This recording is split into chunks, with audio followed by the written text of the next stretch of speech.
ఇప్పుడు అవన్నీ బయటకు వచ్చినాయి విశ్లేషించిన కాడికి అది విజయవాడలో విజయవాడ అవుట్స్కట్స్ ఎక్కడనో ఆయనని కొట్టేశారు. ఆయన చెప్తున్నాడు, ఇంకో ఆయన చెప్తున్నాడు ఏది ఆ యొక్క సైడ్కి ఉంటాయి కదా ఇట్లా రాడ్ల లెక్క బైక్ కి.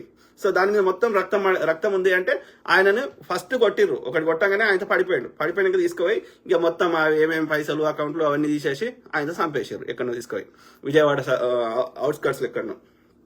తర్వాత తీసుకుపోయి ఆడ పడేసారు శవాన్ని.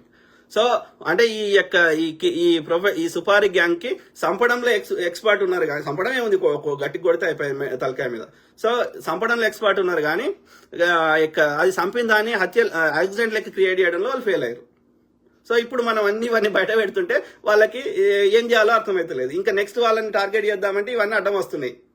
సో కాబట్టి ఇది ఈ ఇష్యూకి కామ్ అయినాక ఇంకో 15 రోజులకి ఎప్పుడో మిగతా వాళ్ళని నెక్స్ట్ టార్గెట్ లో ఇప్పుడు ఈ పేర్లు చెప్పినా కదా స్టార్టింగ్ లో అది ఉన్నదని మనకు వచ్చిన సమాచారం.